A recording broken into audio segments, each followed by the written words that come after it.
warahmatullahi wabarakatuh. Perkenalkan, nama saya Ahmad Muhammad dengan NIM 23533797 ingin menjelaskan tentang materi jaringan komputer modul 2. Yang pertama ada akses Cisco iOS.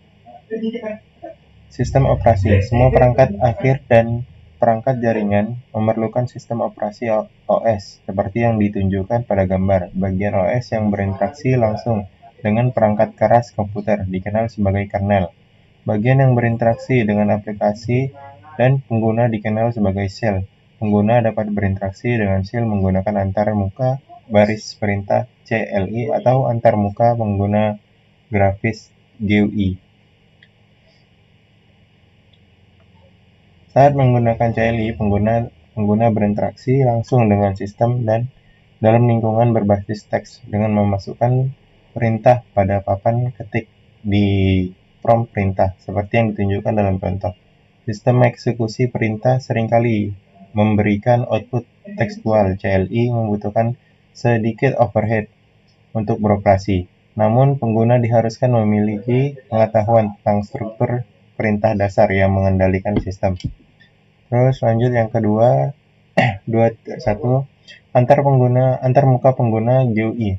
GUI seperti Windows, Mac OS, Linux, KDE, APS iOS atau Android memungkinkan pengguna berinteraksi dengan sistem menggunakan lingkungan ikon, grafis, menu, dan jendela.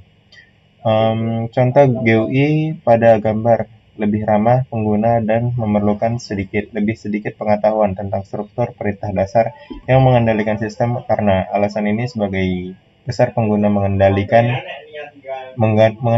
lingkungan GUI.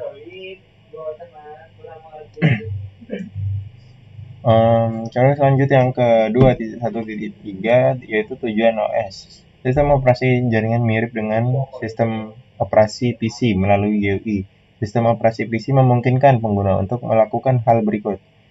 Yang pertama, gunakan mouse untuk membuat pilihan dan menjalankan program. Yang kedua, memasukkan teks dan perintah berbasis teks. Yang ketiga, lihat output pada monitor. Sistem operasi jaringan berbasis CLI, misalnya Cisco iOS pada switch atau router, memungkinkan teknisi jaringan untuk melakukan hal berikut.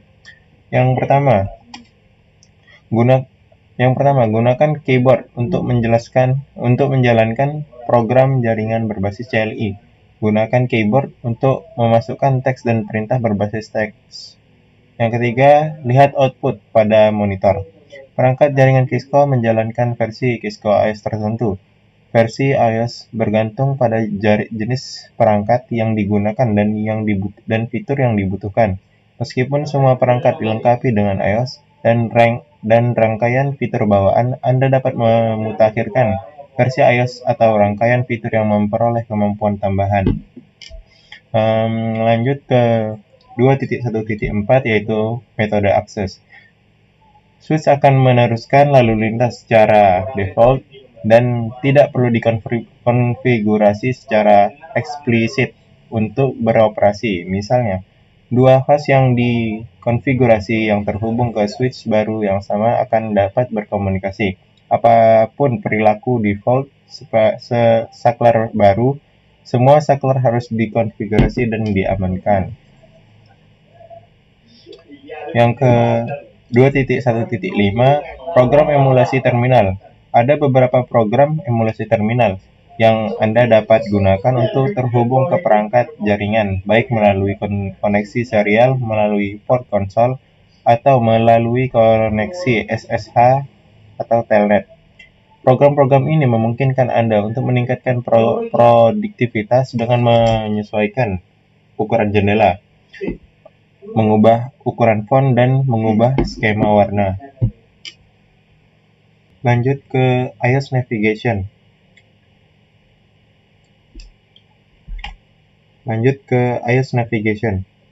Bagian 2.2.1 yaitu mode perintah utama atau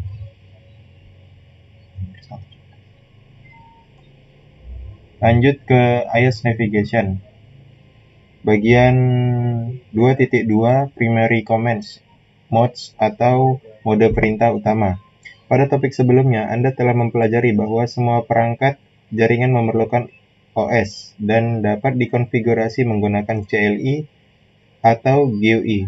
Penggunaan CLI dapat memberikan kontrol dan fleksibilitas yang lebih tepat kepada administrator jaringan daripada menggunakan GUI. Topik ini membahas penggunaan CLI untuk menavigasi Cisco iOS. Sebagai fitur keamanan, perangkat lunak Cisco iOS memisahkan akses manajemen menjadi dua mode perintah berikut. Yang pertama itu ada Use Asset Mode atau mode asek pengguna. Mode ini memiliki kemampuan terbatas seperti pengguna untuk operasi dasar. Mode ini hanya mengizinkan sejumlah perintah pemantauan dasar yang terbatas, tetapi tidak mengizinkan eksekusi perintah apapun yang dapat mengubah konfigurasi perangkat. Terus yang kedua, Privilege Asset Mode atau Privilege Asset Mode. Untuk menjalankan perintah konfigurasi administrator jaringan harus mengakses Privilege Asset Mode. Lanjut ke bagian 2.2.2, yaitu mode konfigurasi dan mode subkonfigurasi. Untuk mengkonfigurasi perangkat, pengguna harus masuk ke mode konfigurasi global yang umum disebut sebagai konfigurasi global. Dari mode konfigurasi global, perubahan konfigurasi CLI dibuat untuk memengaruhi pengoperasian perangkat secara keseluruhan. Mode konfigurasi global diidentifikasi oleh perintah yang diakhiri dengan config setelah nama perangkat seperti switch config.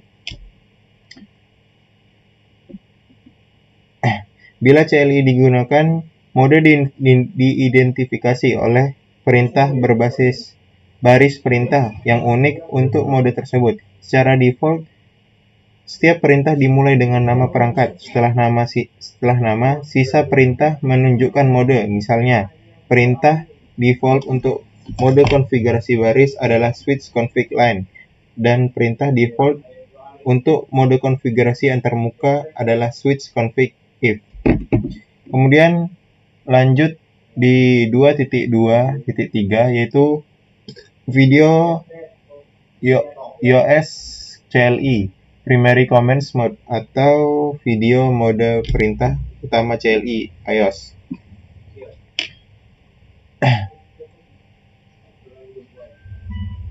Lanjut ke 2.2.4, yaitu Navigation Between iOS Modes atau navigasi antar mode iOS. Berbagai perintah digunakan untuk masuk dan keluar dari command prompt untuk berpindah dari user asset mode ke privilege asset mode. Gunakan perintah enable, gunakan perintah disable privilege asset mode untuk kembali ke user asset mode. Mode asset istimewa terkadang disebut mode aktifan. Untuk masuk dan keluar dari mode konfigurasi global, gunakan perintah konfigurasi terminal mode asset istimewa. Untuk kembali ke mode asset istimewa, masukkan perintah keluar mode konfigurasi global.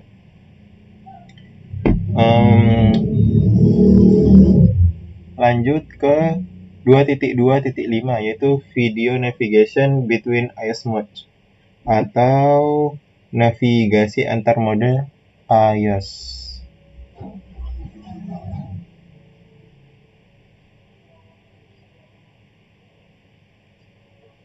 Lanjut di 2.2.4,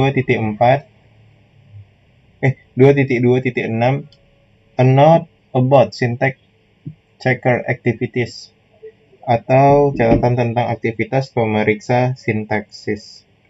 Saat Anda mempelajari cara mengubah konfigurasi perangkat, Anda mungkin ingin memulainya di lingkungan non-produksi yang aman sebelum mencoba pada peralatan nyata. NetAcad akan memberi Anda berbagai alat simulasi untuk membantu membangun keterampilan konfigurasi dan memecahkan masalah Anda. Karena ini adalah alat simulasi, alat-alat tersebut biasanya tidak memiliki semua fungsi peralatan nyata. Salah satu alat tersebut adalah pemeriksa sintaksis. Di setiap pemeriksa sintaksis, Anda diberikan serangkaian instruksi untuk memasukkan serangkaian perintah tertentu. Anda tidak dapat melanjutkan dalam periksa sintaksis kecuali perintah yang tepat. dan lengkap dimasukkan seperti yang ditentukan. Alat simulasi yang lebih canggih seperti paket tracer memungkinkan Anda memasukkan perintah yang disingkat seperti yang Anda lakukan pada peralatan nyata. Terus langsung lanjut ke 2.2.1 syntax checker navigation between IOS atau pemeriksa sintaksis navigasi antar mode iOS.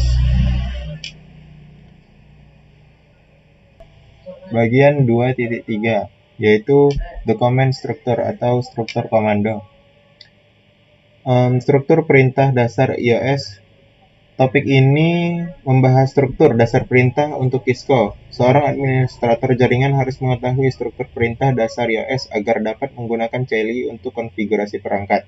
Perangkat Xcode iOS mendukung banyak perintah. Setiap perintah iOS memiliki format atau sintaks tertentu dan hanya dapat dijalankan dalam mode yang sesuai. Sintaks umum untuk suatu perintah yang ditunjukkan pada gambar adalah perintah yang diikuti oleh kata kunci dan argumen yang sesuai. Nah, ini gambarnya. Nah, penjelasan di bawahnya yaitu tentang kata kunci. Ini adalah parameter spesifik yang ditentukan dalam sistem operasi, dalam gambar protokol IP. Yang kedua adalah argumen. Ini tidak ditentukan sebelumnya. Ini adalah nilai atau variabel yang ditentukan oleh pengguna pada gambar 192.168.10.5. Lanjut ke iOS Command Syntax Check atau pemeriksaan sintak pada perintah iOS. Suatu perintah memerlukan satu atau beberapa argumen untuk menentukan kata kunci dan argumen yang diperlukan untuk suatu perintah. Lihat sintak perintah. Sintak menyediakan pola dan format yang harus digunakan untuk memasukkan suatu perintah, seperti diidentifikasi dalam tabel. Teks tebal menunjukkan perintah dan kata kunci yang dimasukkan seperti yang ditunjukkan. Teks miring menunjukkan argumen yang nilainya diberikan oleh pengguna. Lanjut ke iOS Help Feature, yaitu fitur bantuan iOS. iOS memiliki dua bentuk bantuan yang tersedia, bantuan peka konteks dan pemeriksaan sintak perintah. Bantuan yang peka terhadap konteks memungkinkan Anda menemukan jawaban atas pertanyaan-pertanyaan berikut dengan cepat. Yang pertama, perintah apa saja yang tersedia pada setiap mode perintah. Yang kedua, perintah mana yang dimulai dengan karakter atau sekelompok karakter tertentu. Yang ketiga, argumen dan kata kunci apa yang tersedia untuk perintah tertentu. Untuk mengakses bantuan pada peka konteks, cukup masukkan tanda tanya di CLI.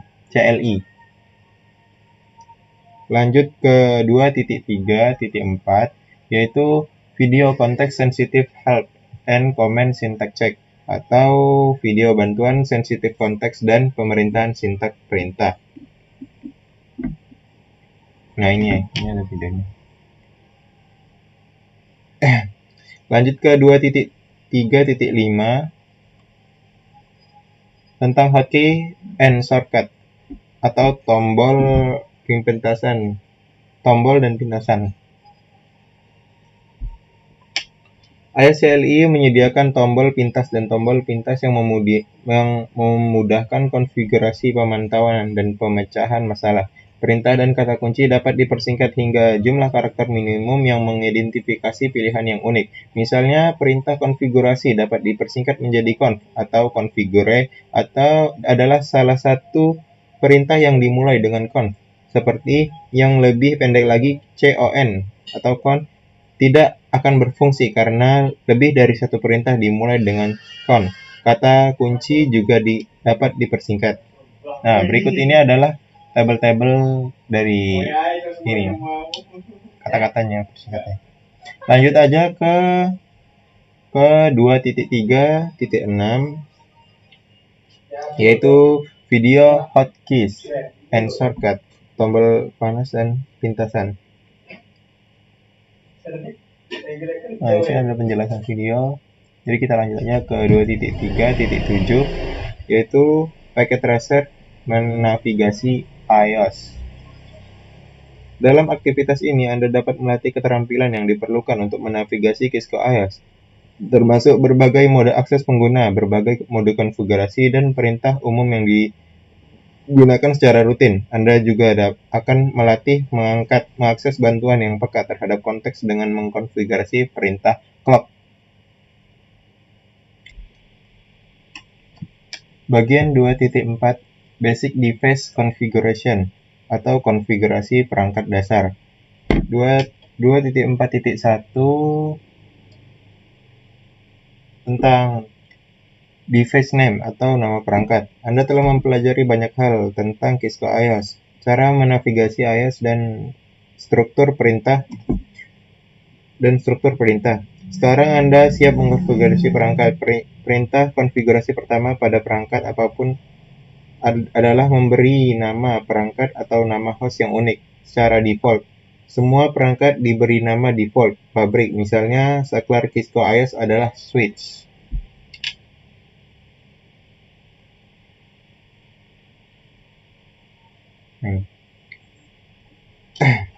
Masalahnya adalah jika semua switch dalam jaringan dibiarkan dengan nama default, akan sulit untuk mengidentifikasi perangkat tertentu. Misalnya, bagaimana Anda tahu bahwa Anda terhubung ke perangkat yang tepat saat mengaksesnya dari jarak jauh menggunakan SSH, atau nama host memberikan konfigurasi bahwa Anda terhubung ke perangkat yang benar.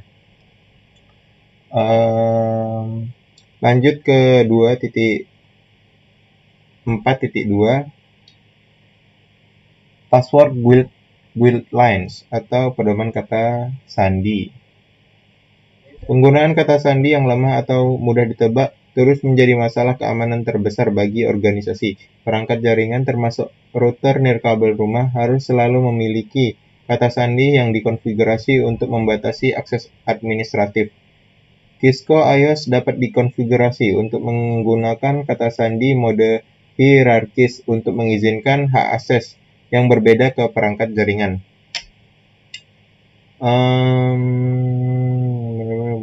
Semua perangkat jaringan harus membatasi akses administratif dengan mengamankan ASIC istimewa, ASIC pengguna, dan akses telnet jarak jauh dengan kata sandi. Selain itu, semua kata sandi juga dienkripsi dan diberitahukan hukum harus diberikan.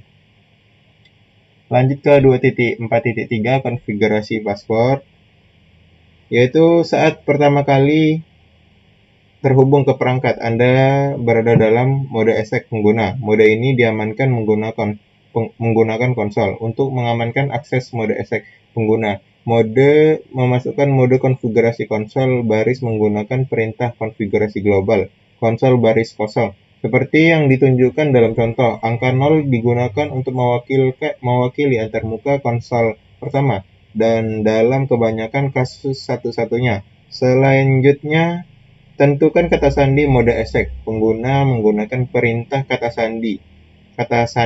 Terakhir, aktivitas akses ASIC menggunakan perintah login seperti yang di bawah ini. Lanjut ke 2.4.4 enkripsi password. File startup dan running config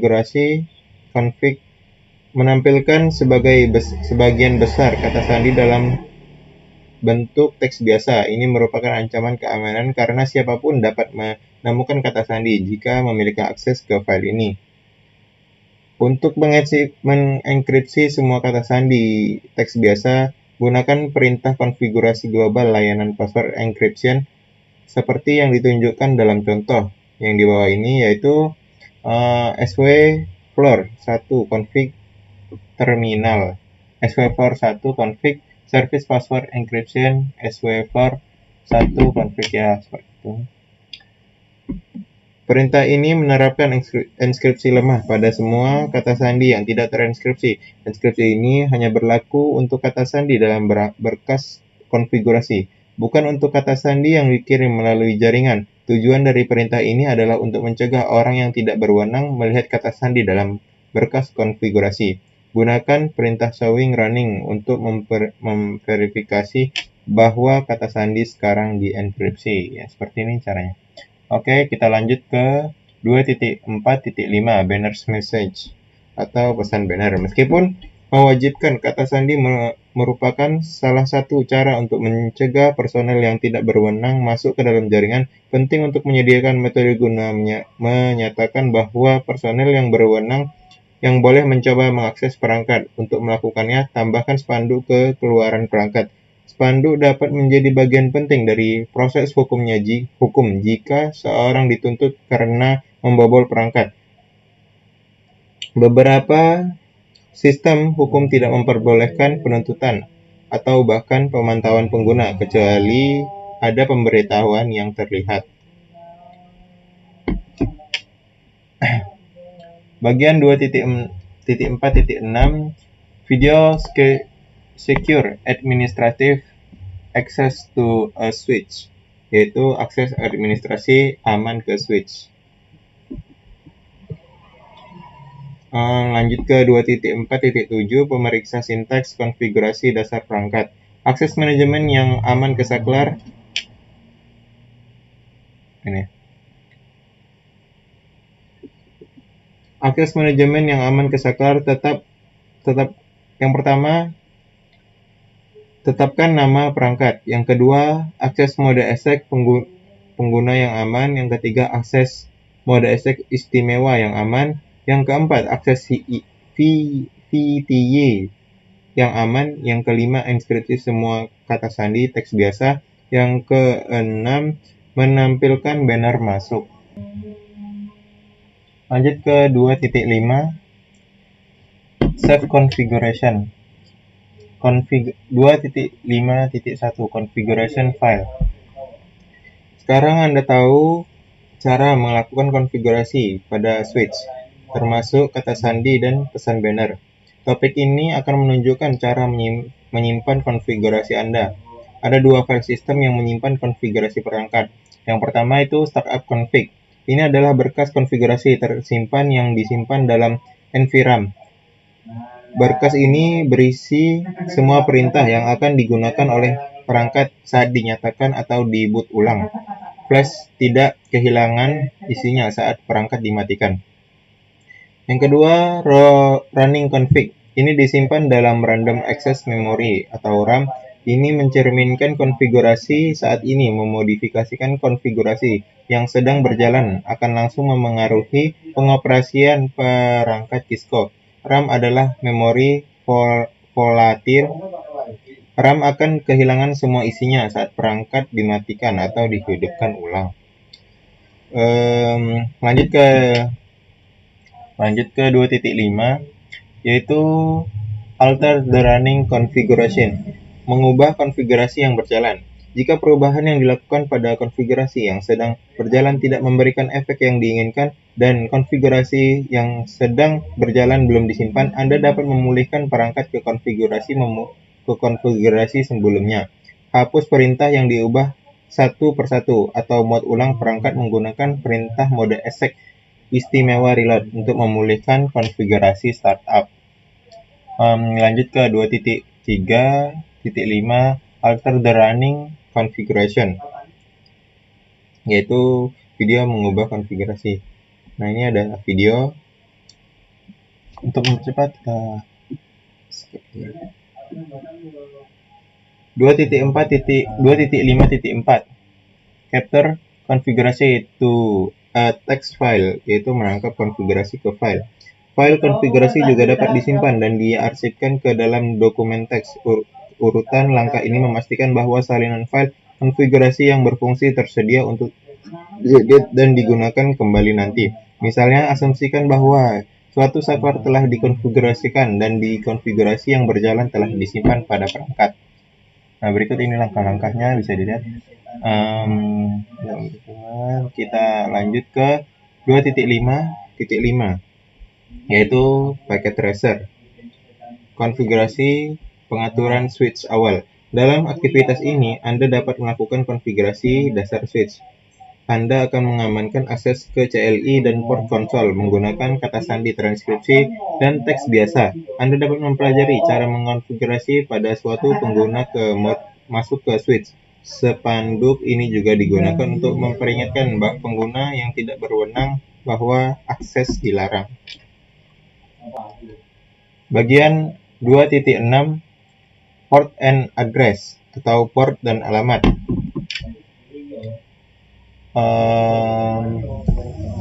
Penggunaan alamat IP merupakan cara utama untuk memungkinkan perangkat menemukan satu cara lain untuk membangun komunikasi ujung ke ujung di internet. Setiap perangkat ujung pada jaringan harus dikonfigurasi dengan alamat IP. Contohnya perangkat ujung meliputi komputer, stasiun kerja, laptop, server file, dan server web. Yang kedua, printer jaringan. Yang ketiga, telepon VoIP. Yang keempat, kamera keamanan. Yang kelima, ponsel pintar. Yang keenam, perangkat genggam seluler seperti pemindai kode, batang nirkabel. Lanjut ke 2.6.2. Komunikasi jaringan bergantung pada antarmuka perangkat pengguna akhir, antarmuka perangkat jaringan, dan kabel yang menghubungkan. Setiap antarmuka fisik memiliki spesifikasi atau standar yang mengidentifikasi kabel yang terhubung ke antarmuka harus dirancang agar sesuai dengan standar fisik antarmuka tersebut. Jaringan media jaringan meliputi kabel tembaga berpasangan terpilih, kabel serat optik, kabel koaksial atau nirkabel, seperti yang ditunjukkan pada gambar di bawah ini. Nah, seperti ini. Oke, kita lanjut ke 2.6.3. Check your understanding port and address. Periksa pemahaman. Oke, udah. Bagian 2.7 konfigurasi pengamatan IP. 2.7.1 Manual IP Address Configuration for End Device atau konfigurasi alamat IP manual untuk perangkat akhir. Sama seperti Anda melakukan nomor telepon teman untuk mengirim pesan teks atau menelpon mereka, perangkat akhir di jaringan Anda memerlukan alamat IP agar dapat berkomunikasi dengan perangkat lain di jaringan Anda. Dalam topik ini, Anda akan menerapkan konektivitas dasar dengan mengkonfigurasi pengalamatan IP pada switch dan PC. Informasi alamat IPv4 dapat dimasukkan ke perangkat akhir secara manual atau secara otomatis menggunakan protokol konfigurasi host dinamik atau DHCP. Lanjut ke 2.7.2 Automatic IP Address Configuration for End Device, yaitu konfigurasi alamat IP otomatis untuk perangkat akhir. Perangkat akhir biasanya menggunakan DHCP secara default. Untuk konfigurasi alamat IPv4 otomatis, DHCP adalah teknologi yang digunakan di hampir setiap jaringan. Cara terbaik untuk memahami mengapa DHCP begitu populer adalah dengan mempertimbangkan semua pekerjaan tambahan yang harus dilakukan tanpanya. Dalam suatu jaringan, DHCP memungkinkan konfigurasi alamat IPv4 otomatis untuk setiap perangkat akhir yang mendukung DHCP. Bayangkan langsung lanjut ke 2.7.3 Syntax Checker Verifikasi Windows PC IP Configuration atau periksa sintaks verifikasi konfigurasi IP PC Windows. Nah, Anda dapat menampilkan pengaturan konfigurasi IP pada PC Windows dengan menggunakan perintah ipconfig pada command prompt. Output akan menampilkan alamat IPv4, subnet, mask, dan informasi gateway yang diterima dari server DHCP. Masukkan perintah untuk menampilkan konfigurasi IP pada PC Windows. Nah, ini ya. Oke, lanjut ke 2.7.4, yaitu konfigurasi antarmuka virtual, konfigurasi virtual switch. Untuk mengakses switch dari jarak jauh, alamat IP dan subnet harus dikonfigurasi pada SVI. Untuk mengkonfigurasi SVI pada switch, gunakan perintah konfigurasi Global Interface Plan 1. Plan 1 bukanlah antarmuka fisik yang sebenarnya, melainkan antarmuka virtual. Selanjutnya perintah ini dikonfigurasi. Oke, udah. Langsung kita lanjut ke 2.7.5 syntax checker, konfigurasi a switch virtual. Pemeriksa sintaks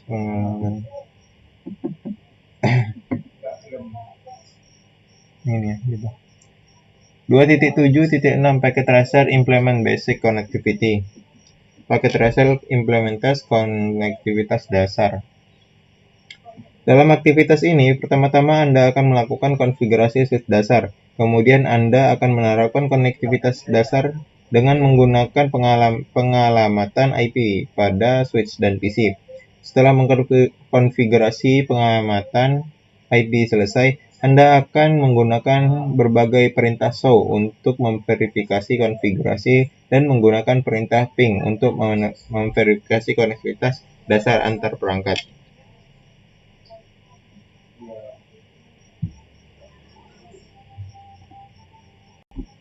2.8 Verifikasi konektivitas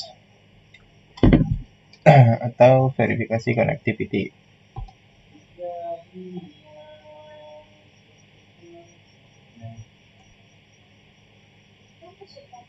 Video activity test the interface segment. Pada topik sebelumnya, Anda menerapkan konektivitas dasar dengan mengkonfigurasi pengamatan IP pada switch dan PC. Kemudian Anda memverifikasi konfigurasi dan konektivitas Anda karena apa gunanya mengkonfigurasi perangkat jika Anda tidak memverifikasi bahwa konfigurasinya berfungsi. Anda akan melanjutkan proses ini dalam topik ini. Dengan penggunaan CLI, Anda akan memverifikasi antarmuka dan alamat switch dan router di jaringan Anda. Dengan cara yang sama, seperti Anda menggunakan perintah dan utilitas seperti ipconfig, untuk memverifikasi konfigurasi jaringan host PC, Anda juga menggunakan perintah untuk memverifikasi antarmuka dan pengaturan alamat perangkat perantara seperti switch dan router. Lanjut ke 2.8.2 Video Activity the End-to-End Connectivity. Yaitu perintah ping dapat digunakan untuk menguji konektivitas ke perangkat lain di jaringan atau situs web di internet. Berikut ini ada video yang diklik pada putar untuk melihat demonstrasi video menggunakan PC.